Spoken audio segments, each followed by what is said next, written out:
Welcome guys. मैं हूं रोशन। स्वागत करता हूं आपका इस टेक एंड में।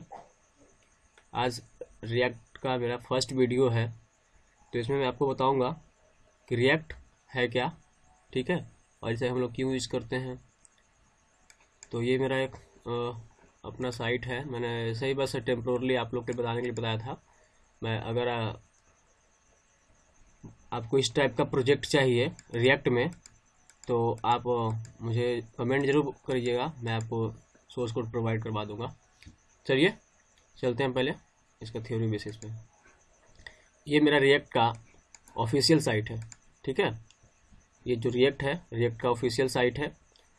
एंड आप यहाँ पे देख सकते हैं रिएक्ट इसीलिए फेमस है। पहले आप इसको थोड़ा सा मैं इसको क्लियर कर दूँ कि रिएक्ट है क्या। ये देखिए, जैसे मैं W3 स्कूल पे आया हुआ हूँ, यहाँ पे मैं आपको बता रहा हूँ react is a JavaScript library for building user interface, ठीक है। रिएक्ट जो है सॉरी, एक जावास्क्रिप्ट का लाइब्रेरी है। कितना लोग इसको क्या बोलते हैं, ये फ्रेमवर्क है, ये जेएस का फ्रेमवर्क है। सॉरी, जेएस का फ्रेमवर्क वो है, जैसे आप एंगुलर जो है वो आपको जेएस का फ्रेमवर्क है, ठीक है। लेकिन जो रिएक्ट है वो जेएस का लाइब्रेरी है, ठीक है, फॉर बिल्डिंग यूजर इंटरफेस पर यूआई बनाने के लिए काम आता है। React is use to build single page application, ठीक है। रिएक्ट जो है वो सिंगल पेज एप्लीकेशन है। And React allow to create reusable UI component. And जो रिएक्ट जो है वो कंपोनेंट बेस है, ठीक है। आप समझ आओ कंपोनेंट बेस। अब बताओ कि कंपोनेंट इसमें है कौन सा क्या। तो मैं आपको लाइव में दिखा दूं। ये मेरा जो है वेबसाइट है, तो आप ये देख रहे हो, आप कहीं भी देख लो। ये जो मेरा दिख रहा है आपको फुटर, ये जो नेविगेशन, सॉरी, ये जो नेविगेशन दिख रहा है, ये क्या है, ये कंपोनेंट है, ठीक है।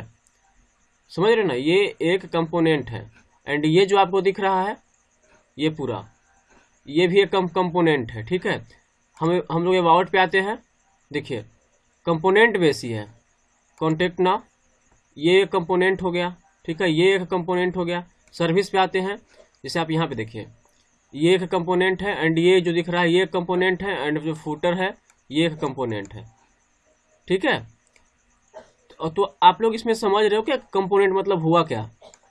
कंपोनेंट जैसे हम लोग वेबसाइट जब पहले HTML CSS एंड जावास्क्रिप्ट में जो HTML CSS में हम लोग यूज करते थे, या बूटस्ट्रैप कुछ भी यूज करते थे, जैसे मेरा ये बूटस्ट्रैप का कार्ड यूज किया हुआ है, तो उसमें पहले हम लोग क्या करते थे, इसके लिए भी एक कोड लिखे एंड वहाँ पे जाके टेक्स्ट चेंज कर दिए, इमेज चेंज कर दिए, ठीक है। तो ये मेरा एक, सॉरी गाइस, आप इस पे इशू नहीं लेना, ये वेब डिजाइनिंग है, मैंने यहाँ पे कुछ और का इमेज लगा रखा है, इस पर आप इशू नहीं लो, बस मैंने आप लोग को बताने के लिए बनाया था। तो यहाँ पे क्या करते थे हम लोग, ये एक कंपोनेंट है, ठीक है, ये एक कंपोनेंट है। तो लेकिन करते क्या थे हम लोग, यहाँ पे पूरा HTML का पूरा कोड इसका लिखना पड़ता था, देन इसका लिखना पड़ता था, इसका लिखना पड़ता था। कहने का मतलब है कि ये सबका कोड लिखना पड़ता था, ठीक है, हर एक जगह इम्प्लीमेंट मतलब कोड को लिखना पड़ता था।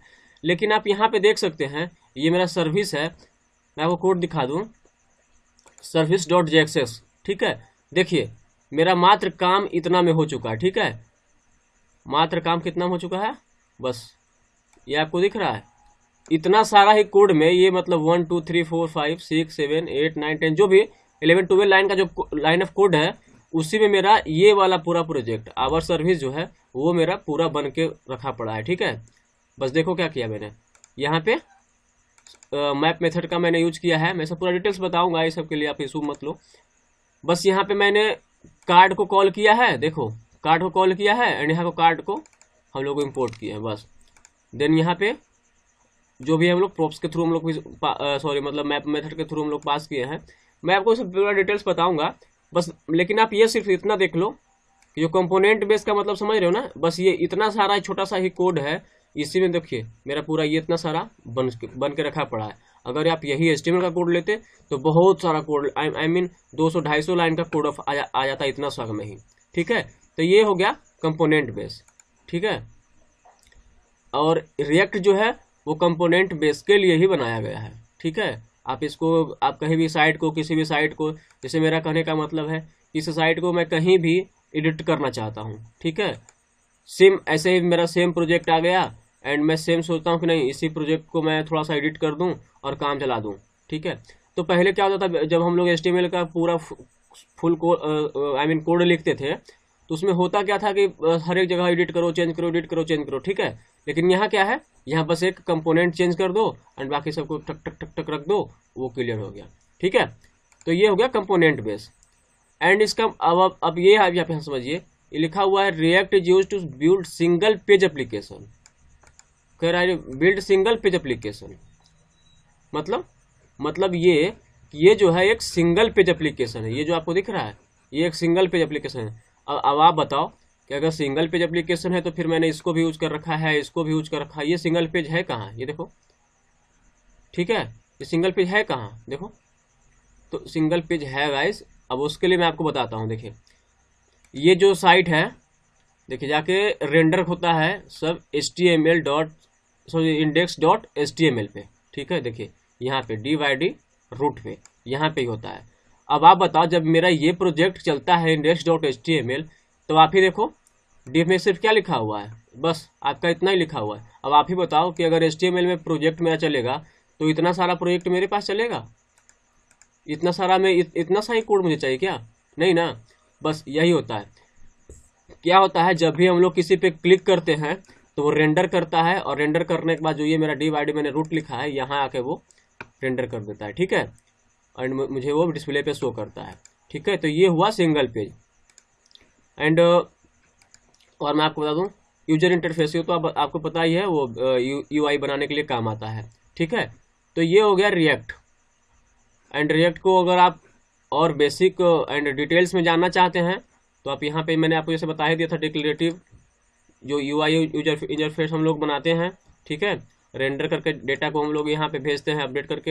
एंड कंपोनेंट्स बेस है, कंपोनेंट तो आपको बता ही दिया कि अगर आपको ये दिख रहा है ये नेविगेशन, ये एक कंपोनेंट है, ये एक कंपोनेंट है, ये एक कंपोनेंट है। आप जैसे बना सकते हो, जैसे मेरा कहने का मतलब ये एक कंपोनेंट हो गया, ये एक कंपोनेंट हो गया, ठीक है। कॉन्टेक्ट में क्या हुआ, बस आपको ये दिख रहा है ये वाला हेड, नेविगेशन जो ये है, नेविगेशन है क्या ये, बस मैंने इसको एक जगह यूज कर दिया है, ठीक है, एक जगह यूज कर दिया है। एंड मैं इसको बार बार सिर्फ यहाँ पे कॉल कर दिया हूँ, जैसा कि देखिए मेरा अपडेट app.jsx में है। देखिए जो आपको जितना भी दिख रहा है ना, इसी में देखिए मेरा पूरा ये वेबसाइट बन के तैयार है, ये पूरा वेबसाइट, ये होम, अबाउट, कॉन्टैक्ट, ये मेरा पूरा किस में बन के तैयार है, बस इतने में। नेविगेशन देखिए ऊपर कॉल किया हुआ है, and home, about, service, contact, ठीक है। मैंने सबको अलग अलग कर दिया है, ठीक है। ये होता है कंपोनेंट बेस, ठीक है। एंड आपको मैं ये बता दूं कि अगर रिएक्ट आप सीखना चाहते हैं तो इससे पहले आपको कुछ क्या क्या आना चाहिए। तो इसके लिए आपको बेसिक HTML होना चाहिए, CSS होना चाहिए, एंड जावास्क्रिप्ट होना चाहिए। एंड जावास्क्रिप्ट का जो लेटेस्ट वर्जन कहने का मतलब है कि ES6, ठीक है। ES6 आप थोड़ा सा बेसिक नॉलेज रख लें। अगर नहीं भी आता है तो मैं आपको ट्यूटोरियल में, अगर आप सिर्फ HTML एंड CSS सीख लो जो कि हमारे प्लेलिस्ट में बना हुआ है, उसके बाद आप JS का अगर आपको ES6 नहीं भी क्लियर है तो मैं यहाँ पे अपने ट्यूटोरियल सीरीज में क्लियर कर दूंगा, ठीक है। तो ये मेरा था रिएक्ट JS। एंड मैं आपको गाइस कंफर्म कर दूं, अगर आप अच्छे से रिएक्ट JS सीख लेते हो, ठीक है, तो ये तो मेरा एक बस ऐसे डमी मैंने बना रखा है, बस आप लोग को ये प्रोजेक्ट डिलीवर करने के लिए, सिखाने के लिए। तो कहने का मतलब है कि इस टाइप का जो साइट है, ठीक है, वो आप आराम से मेरा कहने का मतलब मेरा 20 से 25 वीडियो, जब 20 वीडियो बन जाएगी, 20 वीडियो में आप आराम से इस टाइप का साइट आप रिएक्ट JS में डेवलप कर सकते हो, ठीक है। तो ये था मेरा रिएक्ट JS का क्या है, और हमको इसे क्यों यूजफुल करते हैं, आप लोग ये भी समझ गए होंगे।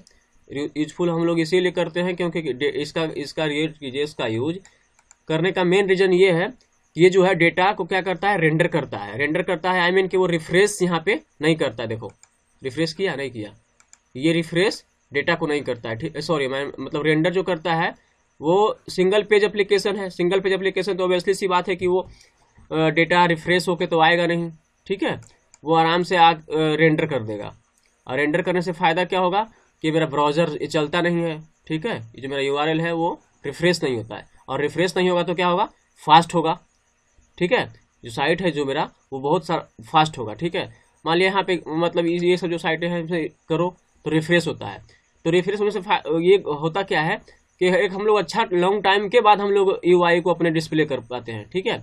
लेकिन यहाँ क्या है, यहाँ देखो बिना रिफ्रेश हुए ठक ठक ठक आई मीन बहुत फास्ट आ रहा है, ठीक है। तो ये है React.js का फ़ायदा, और इसीलिए हम लोग React.js को यूज़ करते हैं।